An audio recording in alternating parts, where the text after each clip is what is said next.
What are you doing on Tuesday the 26th of September 2023? Because myself and Francesca Amber are coming to the Barbican Hall in London. Our event is called One Night Stand, and this one night event is all going to be about manifestation, crystal healing, and ridding your limiting beliefs to help you achieve your goals. We've curated an immersive experience that will leave you feeling inspired and empowered. Throughout the evening as well, we'll also have interactive exercises, we'll have empowering discussions, and the opportunity to connect with like-minded individuals on a similar journey towards personal growth and manifestation. There'll even be an opportunity for you to ask questions as well. This event is your chance to break free from the shackles of self-doubt and unleash your inner greatness. It's time to release those limiting beliefs that might be holding you back and step into your true potential. And if you want to come on your own, by all means do that. Single tickets are available and seating is totally unreserved, so you can even meet up with your spiritual friends and sit with them as well. Head to @CannyCrystals on Instagram and click the link in my bio. Tickets are limited, so secure your spot and be part of this transformative experience. Don't miss out on the chance to manifest your dreams and achieve your goals. We can't wait to see you there.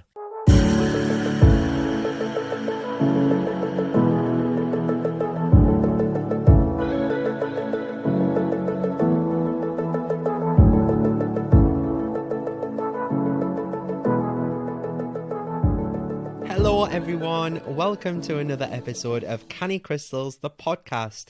My name is Mart and I am super happy to have you here listen to me ramble on yet again. How are you all? What have you all been up to this week? I don't know if you remember me talking last week about the crystal workshop I'm putting on in March in Newcastle. Well, I announced it last week, and by the time the bloody podcast episode went out the next day, all the places had sold out. So I do apologise. How fucking mad is that though? Sorry for swearing so early into the show as well. But don't worry, if you didn't manage to get a ticket, it's definitely something that I'll be doing more of in the future. And hopefully, fingers crossed, maybe even digitally online in a workshop made available to everyone through my website. This is all super exciting, isn't it? Canny Crystals is going big places. I don't know if you've also seen on my website as well, but my subliminal affirmation downloads are available now. And I'm so buzzing about these as well because I made them all myself. And I know we've spoken about subliminal affirmations in a previous episode, so I won't bang on about them like too much. But for those of you that are new here, you basically listen to subliminals while you're cracking on with like housework, cleaning, sleeping, cooking.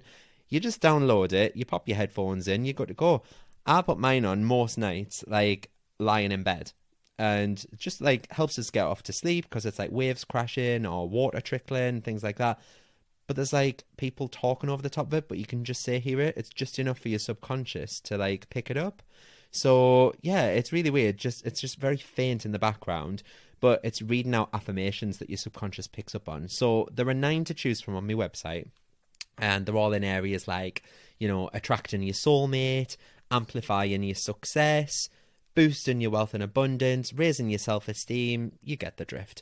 They're only £3 as well, so feel free, go have a gander. cannycrystals.co.uk, you know where it is by now. Click on the downloadable content section on the main menu and go check them out for yourself. And also, before we get into this episode properly, don't worry, we are getting there. Just to let you know that as of this morning, my well-being journals are now live on my website. Head to cannycrystals.co.uk if you haven't seen them already. Click on the journal section. Oh my god, they are so lush. I love them so much. I know I'm quite biased as well because I designed them. But yeah, they're just so nice. I love the feel of them. I love how they've turned out. And they're specifically designed to assist with your mental health as well. It's basically a 12-week exploration workbook. And it's got daily prompts in it to help lift your mood and get you out of that slump that you might be in.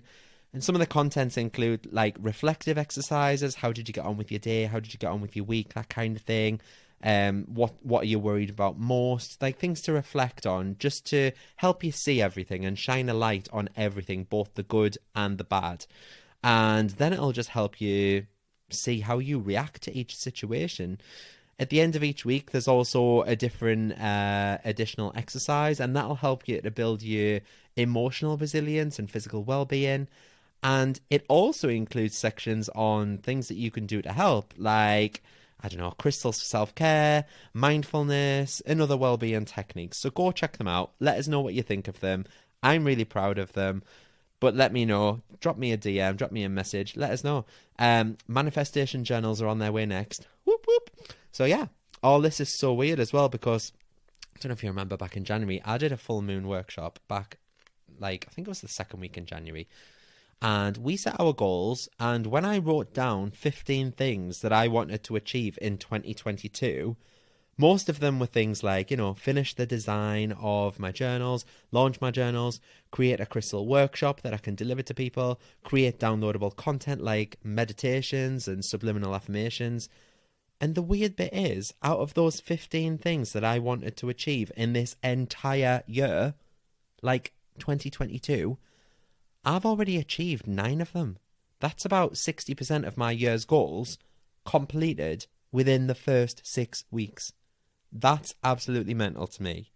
I honestly think that I don't know, I think I ruminate too much. And what's the word when you overthink things and you should just crack on with it?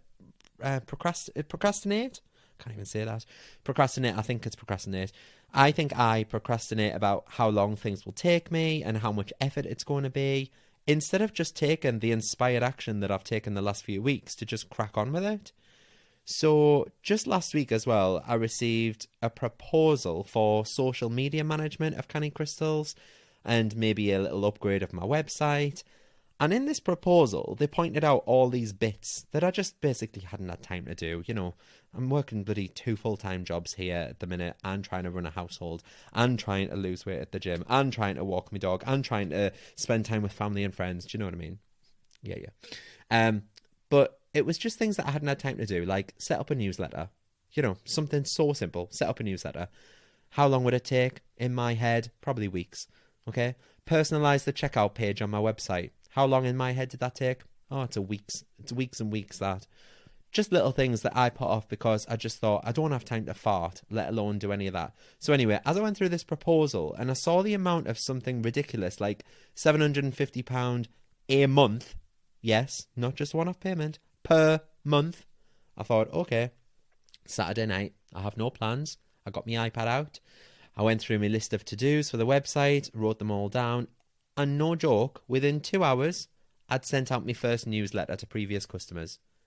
I'd put this off for almost a year because I thought it was going to take us forever. And within 2 hours, I taught myself what to do, wrote and designed an email template, wrote the content, and I sent it out. And then what did I do again? I sent it out on Valentine's Day, giving everyone a Valentine's Day 20% off coupon. And what happened next? Sales started coming in through the website from that discount code that I'd sent out.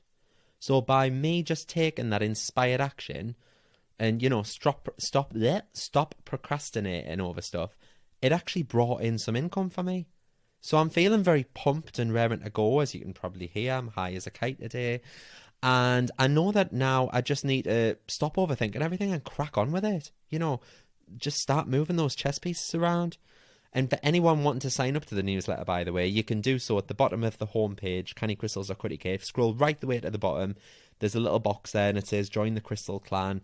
Just whack your email address in. You'll get a newsletter every now and again with discount codes. You'll get an update on new products as well as exclusives, things like that. But anyway, we're 7.5 minutes and I'm going to stop rambling now because onwards with the show. What have we got to talk about today? So it's not all just every week rambling about me. I do apologize. Soz. I'm just high on life at the minute. So this week anyway, I wanted to talk about Feng Shui or Feng Shui, whichever you want to pronounce it. I know I touched on it briefly last week and I've talked about it a few episodes ago. But I've been reading this really good book about it for the last few weeks and I am bloody obsessed.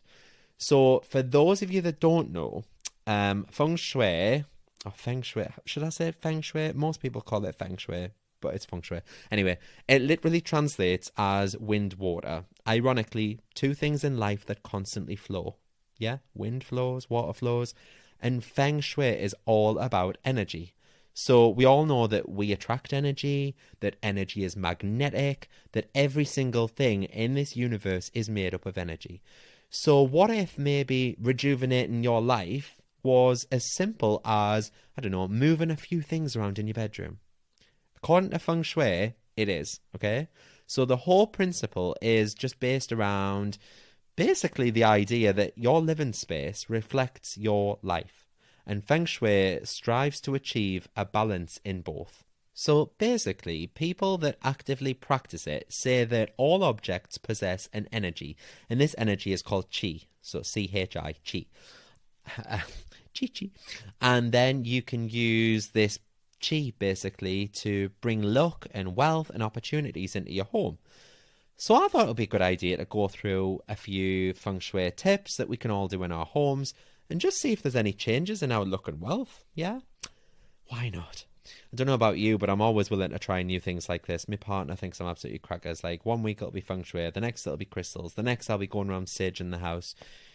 He just shakes his head and like walks on. Anyway, I know I previously spoke about the Feng Shui Bagua, but that's what I'm going to talk about today. So the Bagua, B-A-G-U-A, is basically a kind of a floor plan of your home, and it's split into 9 quadrants. So if you can imagine a big square split up into 3 by 3, kind of like a Sudoku board, but without the numbers.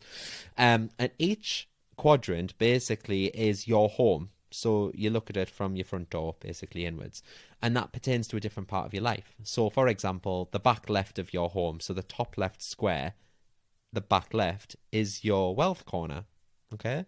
So the front entrance will be number 8 at the bottom, the middle of the bottom, and that's to do with your career, you know, etc., etc. So just Google the words Feng Shui Bagua. Like I say, Bagua is spelled B-A-G-U-A, and you'll see what I mean.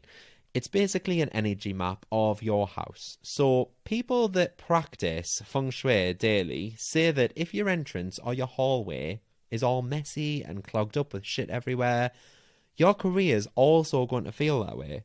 And it's so true as well, because I'll go into this in a bit more detail later on. But when we first moved into our house, we're on a new build estate.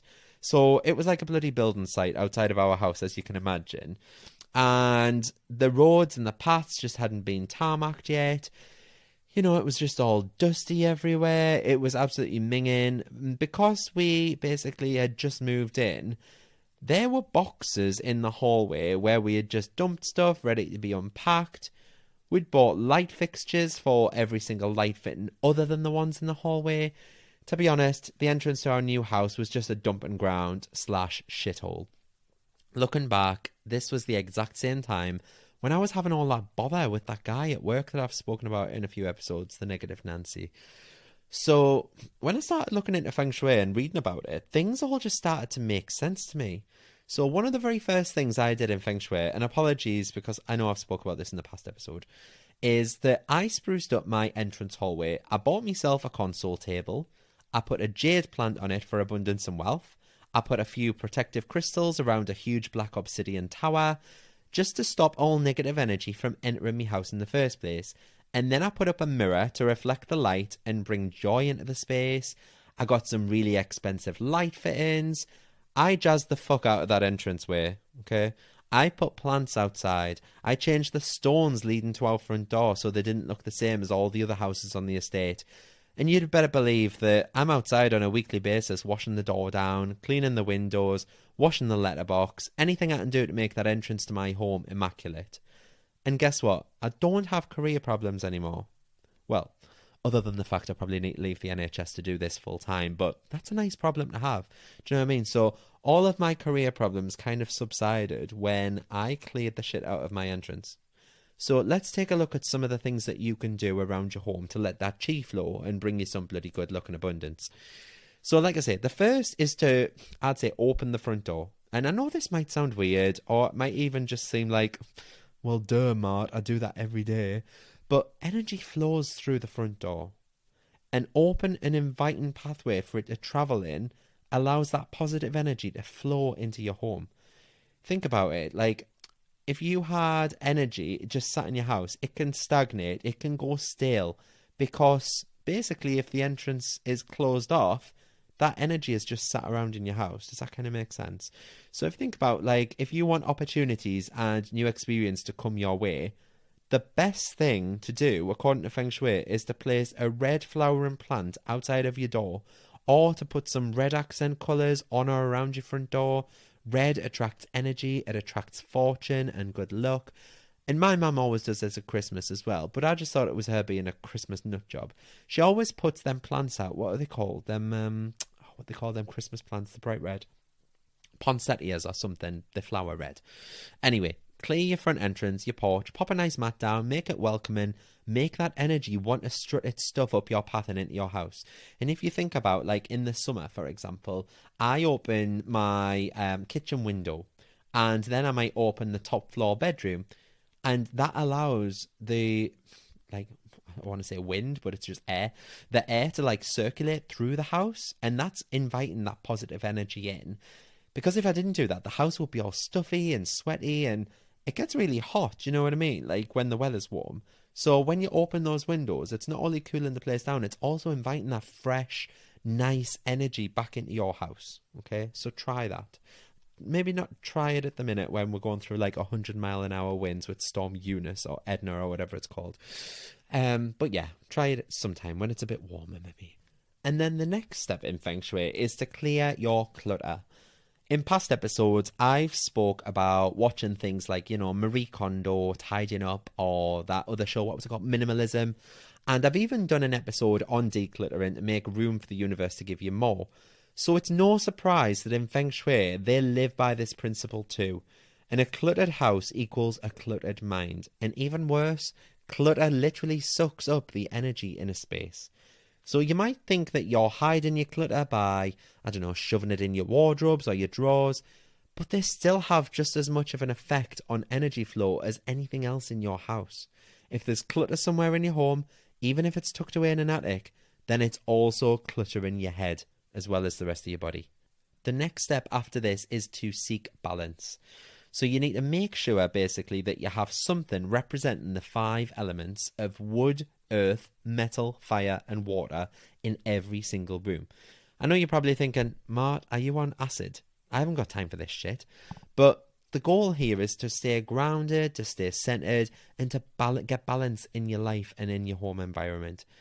For instance, you could place a wooden bowl filled with stones and pebbles alongside a candle and a vase of water with flowers on it. Just something simple like that. You've incorporated all 5 of those elements. Or if you can't do that, you could even just try and incorporate colours that symbolise the 5 elements. So, for example, they use black for water, green for wood, red for fire, yellow or brown for earth, and I think it's white for metal, white or silver. And yeah, just try and incorporate some colours instead. The next step is to bring the outdoors inside. And this was one of the steps that I absolutely loved because I had no problem with this whatsoever. My partner, he thinks I'm a nut job because I'm always bringing plants in, but I have at least 1 plant in every room. And my little nephew, Cody, he recently stayed over. He's just gone 7. And he was having a nosy around the house. And just before he went to bed, he literally looked at me so confused and went, "Why do you have so many plants everywhere? It's like a jungle in here. They're in every single room, even in the bathroom." And I mean, I tried to explain to him, but obviously he doesn't care. He's 7. If it's not Minecraft, Fortnite or chocolate, he isn't interested. But nature creates a sense of peace. And in fact, I think research shows that viewing nature reduces anger and anxiety, and it also enhances those feelings of pleasure. And we know this from things like, you know, mindful walking. When you're feeling anxious or angry, you take yourself out into nature for a walk. It does you the world of good. You go out for a breath of fresh air. Live plants have their own chi, and they draw chi into them. So the next best thing, if you don't like real plants or you can't keep them very well, and I'm included in this category, I tend to have to replace them all the time because they just die when I forget to feed them. Oops. But the next best thing is to showcase maybe some high quality silk plants and flowers.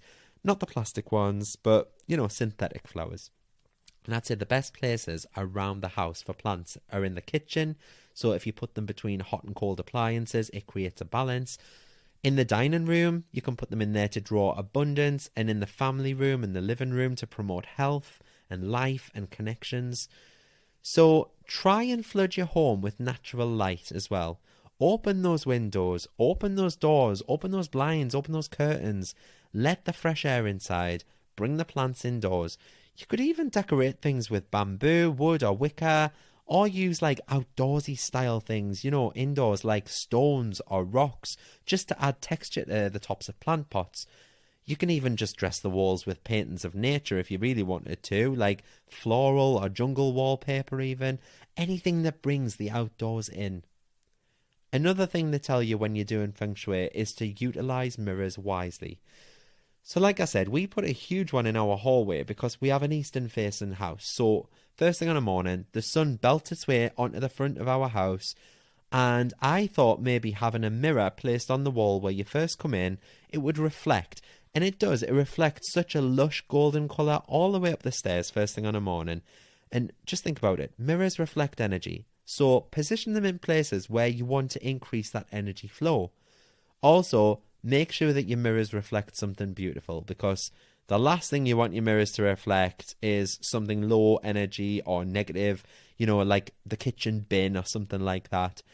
And then finally, think twice as well before adding mirrors to your bedroom. So we had mirrors in our bedroom, don't get us wrong, but they can supercharge and energize the room, which, though it might be great for like hot sex, lol, it's not so great for getting to sleep in a room with such a high energetic output, okay? So we had a huge ornate mirror in our bedroom. One of those, that you don't hang on the wall, you just lean it against it. Very tacky, very Hun House, very me. But we had one of those in our bedroom, and it's now at the top of our landing for that exact reason, because we were finding it hard to get to sleep. As soon as I've moved this mirror out of our bedroom, it's true. We've got to sleep really, really easily lately. So they also say in Feng Shui to stop your chi from escaping. So you can't benefit from the positive energies or opportunities that flow through your front door if they're basically zipping through your house straight out the back door. If you open the front door and there's a direct line down your hallway straight out the back door or a window, that's basically runaway chi. You want your chi to run in a kind of meandering pattern around your house, like I say. So open up like the top bathroom window. You want it to deposit its good energy throughout your home, okay? So open that front door, open your bathroom window upstairs, then it has to fly around your house to get back out. You can stop runaway chi by also placing furniture or some other decorative object in or near its path. And it's said as well, I don't know how much truth there is in this, but I also read that if you use rugs, it obstructs the energy flow. It must just be a difference in texture on the floor or something. Anyway, but then it says that you're supposed to make your bedroom restful. So there are two things we as humans use the bedroom for: sleeping and and the bedroom is one of the most important rooms in the house, according to Feng Shui. So, if you think about it, it's where we seek restoration and balance and peace, but it's also the place of our dreams. So in Feng Shui, the items that you place between your mattress have an energetic association with your intentions. So yes, you can make money or find true love in your sleep. Obviously, I think this is normal to say, but use sensual fabrics and fluffy pillows, and that'll help promote relaxation more. And whatever you do, don't store things under your bed. Now, I'm bad for this. Even though it's all neat and tidy, we keep our suitcases under the bed with a few boxes, just like off like technology things like my iPad and stuff like that. And like I say, it's not clutter, it's nicely stored, but in Feng Shui, underneath the bed needs to be kept clear for energy to flow under it. Objects under the bed can be too energizing as well for a restful sleep, basically. Another tip in Feng Shui. How many fucking times have I said Feng Shui in this episode, by the way? Answers on a postcard. Someone go back through and count them and let us know. Lol. Anyway, another tip is to place family photos around your house, but not in the bedroom. So family pictures don't belong in the bedroom. It's the most intimate room in the house. It should only be reserved for you and your partner. So any pictures of any children or relatives or friends, it might cause you to think about your obligations in life, and that doesn't allow the mind or the body to rest. So keep only pictures of you and your partner in the bedroom, or if you're like me, pictures of Zac Efron under the bed, and put any other pictures in the dining or the living rooms. And one of the last things to mention in terms of Feng Shui as well is to light up your house and light up your life. So bright lights rev up that energy. If you're trying to keep your energy costs down, like half the rest of the nation at the UK at the moment because of that bloody price hike, then you could always place like high wattage bulbs in the hallways and then lower wattage bulbs in the rest of the house, okay? Hallways represent the meridians of your body. The brighter the wattage, the more clean and clear your veins and arteries are. If you want to light up internally, place objects around your house that emit those positive emotions and lift your own personal chi. If a particular item makes you feel giddy, put it in a place where it's easy to see. For me, that's crystals all over. You should see my house. They just make me so happy. I love to look at them. I'm obsessed with collecting them. So I have them dotted all over the house, and everywhere I look, I'm filled with joy and happiness. That's all it comes down to. So yeah, let's leave it there. There's a lot more to Feng Shui than just them little bits that I've rambled through. But like I say, if you really want to arrange your house according to Feng Shui, Google the Feng Shui Bagua. Look at which areas of your house coordinate with which areas of your everyday life. I bet you'll be weirdly surprised. So if you're having relationship problems, check out your relationship corner. Check out what part of the house that is. Is it neat and tidy? Would chi be able to flow? Or is there just a load of clutter in that area of the house, okay? Every house has a shit cupboard. Mine is underneath my staircase, which is the middle left of the Bagua on the energy map. And that represents health. So that might have something to do with why I'm always suffering with colds and throat infections and earaches. So I know fine well what I'll be doing this weekend. Johnny's away to Northern Ireland, so I'm going to get me marigolds on and clean that bloody cupboard out. Every time he goes away, he comes back and it's like a totally different house. I've rearranged furniture and all sorts. But yeah, anyway, I hope you enjoyed this episode. I'm full of useless shit, Anna. But it's nice useless shit. You lot are always so vocal about what you like and what you don't on these podcasts as well.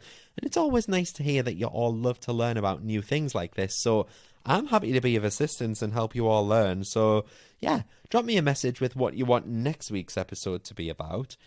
Don't forget as well, you can drop me a review. It takes seconds for you to do. Please, please, please. I beg you.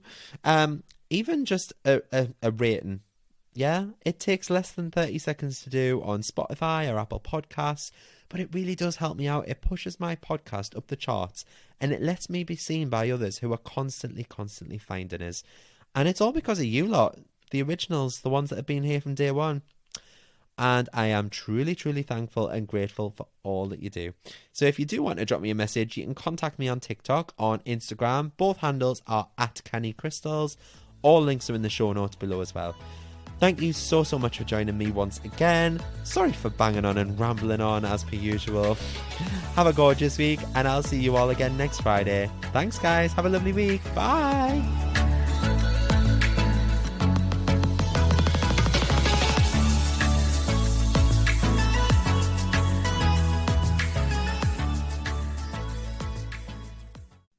Come and join me in the Manifest with Mart community. For just £10 a month, you'll get exclusive access to my app and you'll join all the other beautiful souls in the Canny community, where each day you'll be held accountable to making your dreams and desires come to fruition. You'll also be set daily and weekly challenges. There's a chat room built in so you can talk to people in real time, and you can also pop over any questions that you have in the Q&A forum and I'll answer them for you. It's changing people's lives, and we've already had so many people manifesting things in the first 2 weeks alone. Each new moon, I'll also be going live within the group on a face-to-face video to help you get the most out of the lunar cycles, as well as answer any burning questions that you have. And these live meetups are so powerful, and everyone in the group has had nothing but praise for the safe space that we share. There are very limited spaces for this community, however, just to ensure that I can place my focus on you and nurture you into the ultimate manifester. So if you'd like a spot, please be quick and reserve your seat now. Head to cannycrystalsacademy.co.uk and choose the Manifest with Mart option, where you can get instant access, and what's more, you'll also get access to all of the past recordings and chats too. Join now and start living the life of your dreams.